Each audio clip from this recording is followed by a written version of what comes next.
शालेय पोषण आहार योजना, स्वयंपाकी व मदतनीसांकडून अवांतर कामे करून घेतल्यास कारवाई. शिक्षण संचालनालयाचे स्पष्ट निर्देश. कामाचे स्वरूप निश्चित. पुणे. शालेय पोषण आहार योजनेअंतर्गत कार्यरत असलेल्या स्वयंपाकी आणि मदतनीसांकडून शाळा प्रशासनाकडून इतर अशैक्षणिक कामे, उदा.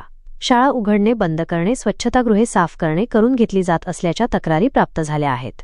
या पार्श्वभूमीवर शिक्षण संचालक प्राथमिक महेश पालकर यांनी कडक निर्देश जारी केले असून विहित कामांव्यतिरिक्त इतर कामे करून घेतल्यास संबंधितांवर कारवाईचा इशारा दिला आहे. केवळ नियुक्त कामांचीच जबाबदारी. शासकीय निर्णयानुसार स्वयंपाकी आणि मदतनीसांची नियुक्ती ही केवळ विद्यार्थ्यांना पोषण आहार शिजवून वाटप करण्यासाठी करण्यात येते.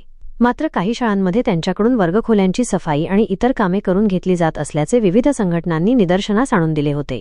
यावर स्पष्टीकरण देताना संचालनालयाने त्यांच्या कामाचे स्वरूप पुन्हा एकदा स्पष्ट केले आहे. स्वयंपाकी व मदतनीसांची अधिकृत कामे: विद्यार्थ्यांसाठी अन्न शिजविणे, तांदूळ व धान्यादी मालाची स्वच्छता करणे, विद्यार्थ्यांना जेवणाच्या जागेवर आहाराचे वाटप करणे, जेवणानंतर स्वयंपाकगृह आणि सांडलेल्या अन्नाची विल्हेवाट लावून साफसफाई करणे, भांडी आणि विद्यार्थ्यांच्या ताटांची स्वच्छता करणे, पिण्याचे पाणी भरणे आणि विद्यार्थ्यांना पाणी पुरविणे, शाळा व शाळा परिसर स्वच्छ ठेवणे, आहारविषयक नोंदी ठेवणे, तक्रारींची दखल घेण्याचे आदेश.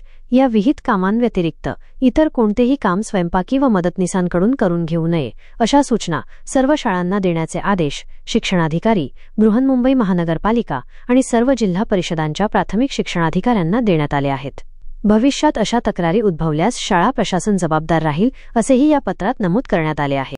व्हिडिओमधील शासन निर्णय व परिपत्रक आपणास हवे असेल तर ते आपल्या शासन निर्णय व परिपत्रक या टेलिग्राम चॅनलवर उपलब्ध करून देण्यात आलेले आहे.